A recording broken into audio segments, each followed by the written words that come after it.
పరీక్ష జ్ఞాపయన్నార్థాత్ న పశ్చాత్పరి తప్యతే న పశ్చాత్పరి తప్యతే.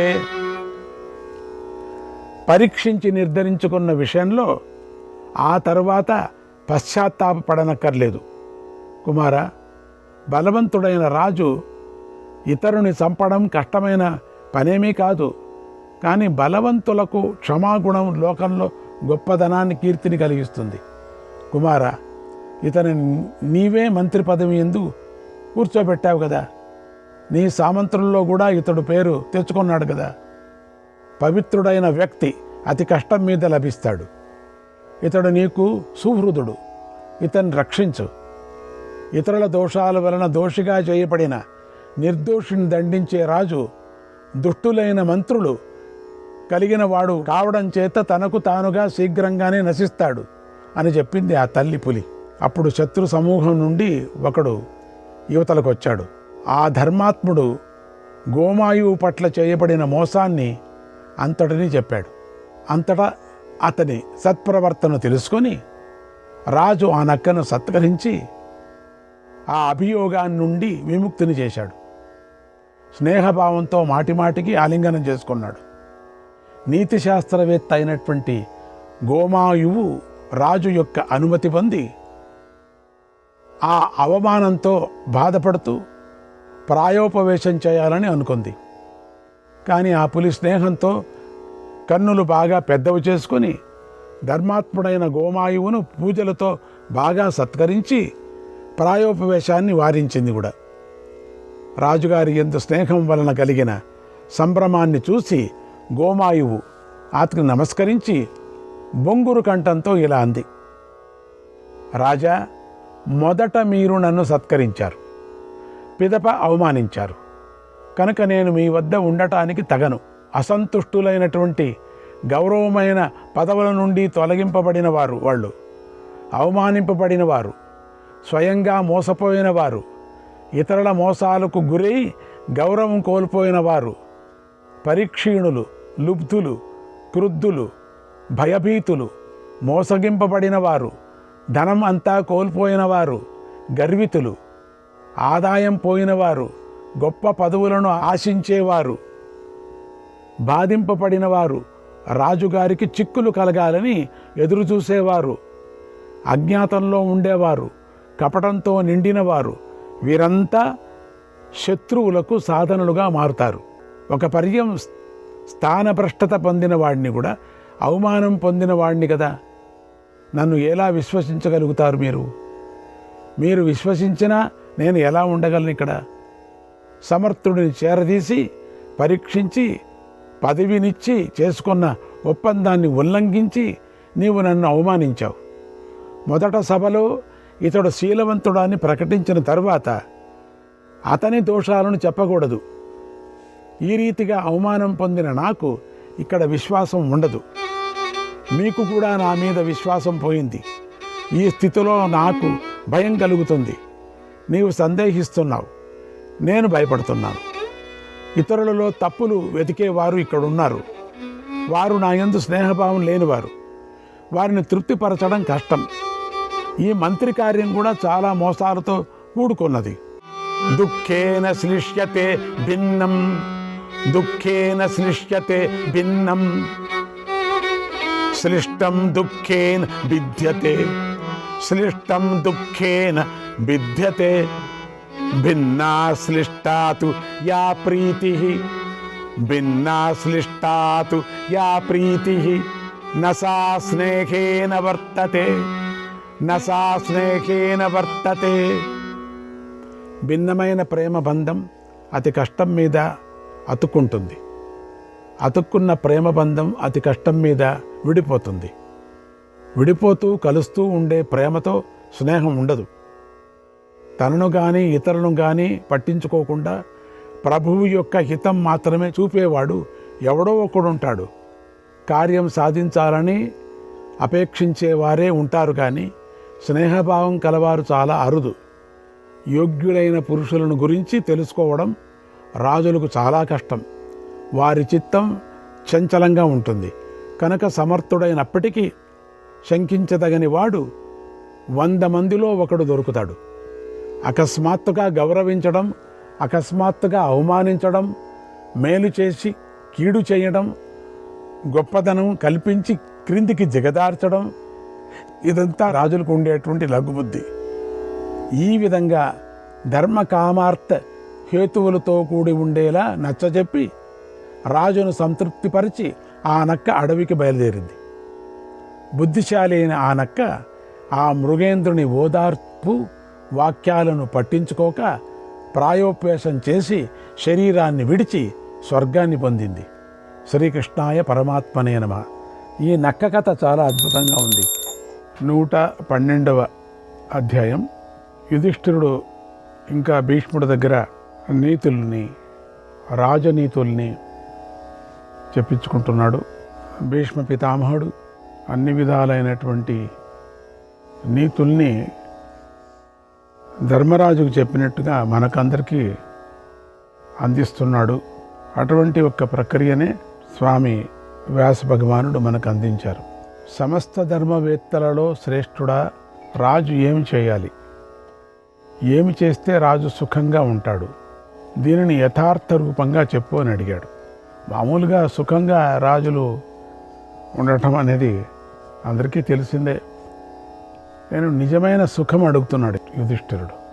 ధర్మరాజ, నిజమైన సుఖం ఎట్లా ఉంటుందని. అప్పుడు భీష్ముడు చెప్తున్నాడు, రాజా, ఏది చేస్తే రాజు సుఖంగా ఉంటాడో ఆ కార్యమంతా నిశ్చయించి నీకు నేను చెప్తున్నాను విను. యుధిష్ఠిరా, ఇదిగో ఒక వంటి యొక్క గొప్ప వృత్తాంతాన్ని వినిపిస్తున్నాను. కానీ అలా మాత్రం నడుచుకోకూడదు. ఈ కథను చాలా జాగ్రత్తగా మీరు వింటే మనకు అర్థమవుతుంది.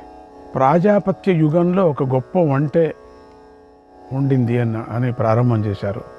ఆ వంటకి విశేషం ఏంటంటే పూర్వజన్మ జ్ఞానం ఉంది. ఆ పూర్వజన్మ జ్ఞాన ప్రకారంగా ఆ వంటే కఠోరమైనటువంటి నియమాలను వ్రతంగా పూని అరణ్యంలో గొప్ప తపస్సు కూడా చేసింది. మామూలుగా సమస్త ప్రాణుల్లోనూ జ్ఞానం ఉన్నది. మనం కాళహస్తిలో కథ విన్నాం కదా, సాలెపురుగు అర్చించింది, ఏనుగు అర్చించింది, ఈ విధంగా కథలంతా మనం విన్నాం. చిలుకలు పూజ చేశాయి స్వామికి, ప్రాణుల్లో దండికి పాము కూడా వచ్చి పూజ చేసింది. ఇవన్నీ చాలా మనం ఆశ్చర్యంగా విన్నాం. వినటమే కాకుండా అప్పుడప్పుడు అక్కడక్కడ మనకు కలుగుతుంది కూడా. అందుకని ఈ పూర్వంలో ఈ కథ నిజమైన కథ అనిపిస్తుంది. అది భీష్ముడు చెప్తున్నాడంటే, ఆ వంటే అంత తపస్సు చేసిన తర్వాత పూర్తి అయ్యాక భగవంతుడైనటువంటి బ్రహ్మదేవుడు చాలా సంతోషపడ్డాడు. ఇక బ్రహ్మదేవుడి కథ ఏంటండి, వరం కోరుకో అన్నాడు. అప్పుడు వంటే ఇట్లా చెప్పుకోవచ్చింది, మీ దయ వల్ల నా మెడ పొడువుగా ఆగుగాక అని, దానివల్ల 100 యోజనాల వరకు మేయడానికి మెడతో ముందుకు సాగగలను అని కోరింది. నాకు మెడ కొంచెం పొడవుగా ఇస్తే కొమ్మ చిట్ట చివరిది కూడా నేను ఆకు తినచ్చు అని అనంటూ, ఎంత దూరమైనా నేను అక్కడి నుంచే ఆహారాన్ని తీసుకుంటాను అని అడిగింది. ఈ కొంతమందికి విపరీత బుద్ధులు ఉంటాయి. ఎంత తపస్సు చేస్తే ఏం ప్రయోజనం. తథాస్తు అని బ్రహ్మదేవుడు వరం ఇచ్చాడు. వరాన్ని పొంది వంటే తన వనానికి వెళ్ళింది. ఆ దుష్టమైనటువంటి వంటే కాలమోహితమై వరదానం వల్ల దుర్బుద్ధి అయి ఏమైందంటే సోమారి అయిపోయింది. మేతకు వెళ్ళటానికి కూడా ఇష్టపడటం లేదు, బద్దకించింది కూడా. ఎందుకంటే ఒకే చోట కూర్చోవచ్చు కదా, మెడను చాసుకొని తినచ్చు కదా. అప్పుడు ఒకసారి అది తన పొడవైనటువంటి మెడను 100 యోజనాల వరకు సారింది. 100 యోజనాలు కిలోమీటర్స్. విరామం ఎరుగని మనస్సుతో అది అట్లనే మేస్తూనే ఉంది. అంతలో ఒక పెద్ద గాలి దుమ్ము లేచింది. అప్పుడు తన మెడను ఒక గుహలో దాచుకొని ఉండిపోయింది. లోకాన్ని అంతటినీ ముంచివేస్తూ పెద్ద వాన కూడా వచ్చేసింది, తుఫాన్ వచ్చింది. అప్పుడు ఒక నక్క ఆ వర్షానికి బాధపడుతూ, చలికి వణుకుతూ, ఆకలితో అలసటతో ఉండి భార్యతో సహా ఆ గుహలోకి వచ్చింది. మాంసం తిని బతికేనటువంటి ఆ నక్క కదా, వంట మెడని చూసింది. ఆకలితో అలసటతో ఉందేమో, సుష్టుగా తినేసింది. తనని ఏదో జంతువు తినేస్తుందని తెలుసుకోగానే ఆ వంట అతి కష్టం మీద ముడుచుకోవటానికి ప్రయత్నించింది. అంటే మెడను లాక్కోవటానికి ప్రయత్నం చేసింది. అది తినటానికి ప్రారంభం చేసింది ఆ నక్క భార్యతో కలిసి. అప్పుడు అది పైకి క్రిందికి ఎంతవరకు మెడను కదిలిస్తుందో అంతవరకు నక్క తన భార్యతో కలిసి తినేసింది. ఆ నక్క ఆ వంటను చంపి తినేసి గాలి వాన తగ్గగానే గుహ నుండి వెళ్ళిపోయింది. చూసారా, ఈ రీతిగా బుద్ధి లేని ఆ వంటే చనిపోయింది. ఇటువంటి వరాన్నే పొందేది. ఆలస్యస్య క్రమాత్పస్య మహాంతం దోషమాగతం. సోమరితనాన్ని బట్టి క్రమంగా వచ్చే మహాదోషాన్ని గమనించు. ఆ సోమరితనం కదా, అటువంటి సోమరితనంతో కూడిన వరం అడగకూడదు కదా.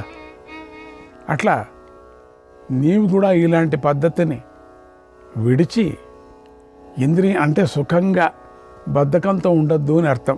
రాజులంతా మామూలుగా ఉండింది ఎట్లా ఉంటారు, సుఖంగా హాయిగా కూర్చొని. అట్లా చేయొద్దు. ఇంద్రియ నిగ్రహం కలిగి ఉండు. మనసు పెట్టి మసులుకో. విజయానికి బుద్ధియే కారణమని మనువు కూడా చెప్పాడయ్యా, నేను కూడా చెప్పింది కాదు.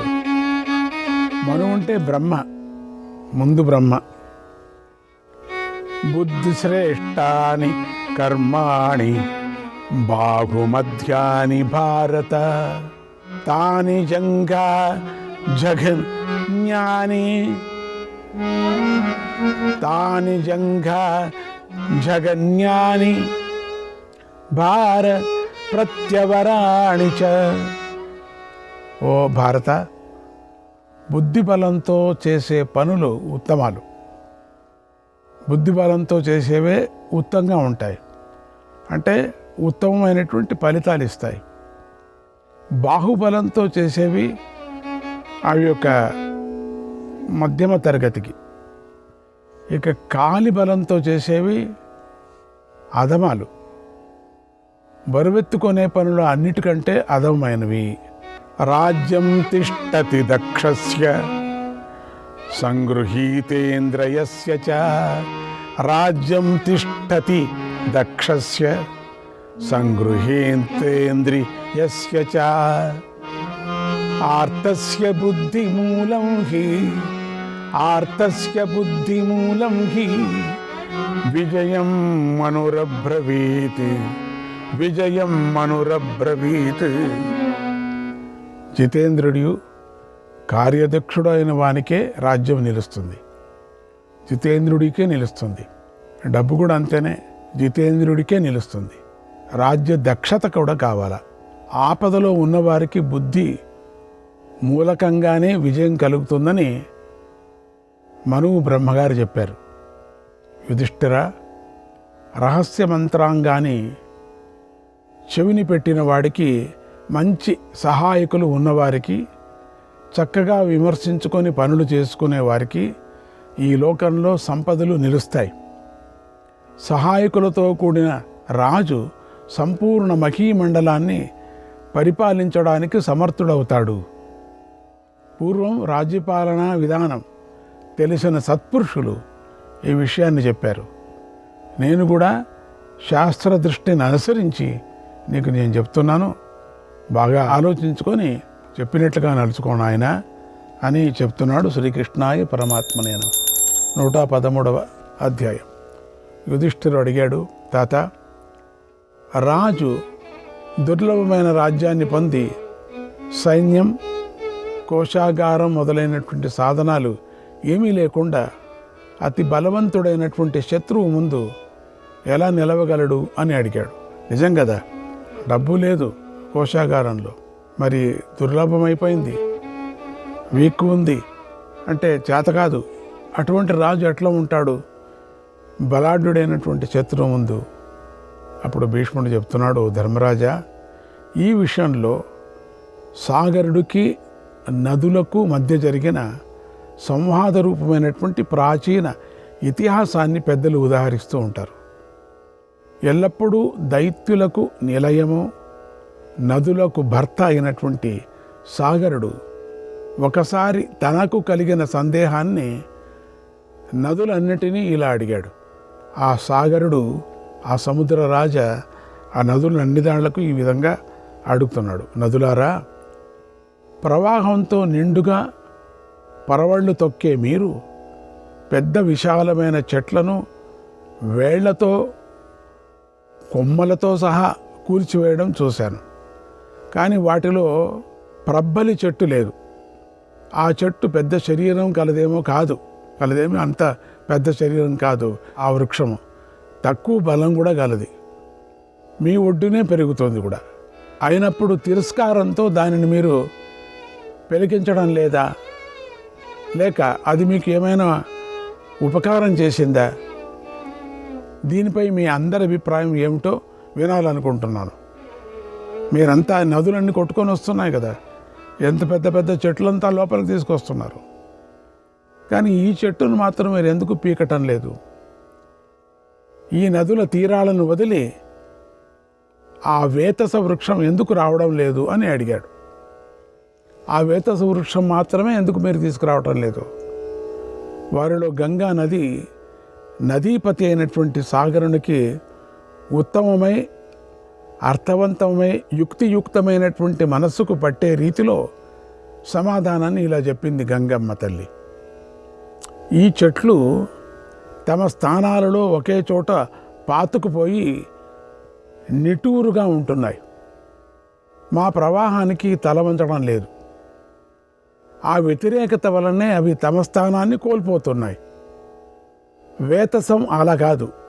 మిగతా చెట్లన్నీ అట్లా ఉంటే వేతసం ఉందే, వస్తున్న వేగాన్ని చూసి వేతసం వంగుతుంది. ఆ స్పీడ్గా వచ్చే నీళ్ళకి ఇట్లా నేను వంగనంటే కొట్టకపోతుంది. ఇప్పుడు ఆ స్పీడు వేతసం ఇట్లా వచ్చే నీళ్ళకి ఏమవుతుంది, వంగుతుంది. ఇట్లా గాలి ఏరోప్లేన్కి ఇట్లా పెట్టింటారు, అలా స్పీడ్గా పోతుంటే గాలి ఇట్లా వెళ్ళిపోతుంటుంది. ఏరోప్లేన్ అలంకారంగా ఉండని ఇట్లా పెట్టింటే ఏమేవు, గాలి ఎంత తోసుకున్నా వెనక్కే వెళ్ళిపోతుంది. ఈ కార్లకు కూడా అంతే కదా, అదేవిధంగా కొంచెం ఇట్లా పెట్టింటారు, అవి గాలిలో అంతా మొత్తం అటు ఇటు పోతుంది. అట్లా ఈ ప్రవాహం కూడా అదే కదా. ఆ ప్రవాహం అవి నిటారున ఉంటే ఆ నిటారున ఉండే చెట్లంతా కొట్టుకుపోతాయి, వేరు సమేతంగా తీసుకుపోతాయి. ఇది ప్రవాహం వస్తూ ఉన్నప్పుడైనా ఇట్లా వంగుతుంది, వేతసం వంగుతుంది. మిగతా వృక్షాలు ఉన్నాయి కదా, అలా వంగవు, అట్లా ఉండిపోతాయి. నది వేగం గడిచిపోయాక అది తన స్థానాన్ని పదిలంగా పొంది నిలబడుతుంది. మళ్ళీ అంతా తగ్గిపోయిన తర్వాత నిలబడుతుంది. శ్రీకృష్ణాయ పరమాత్మనే నమః.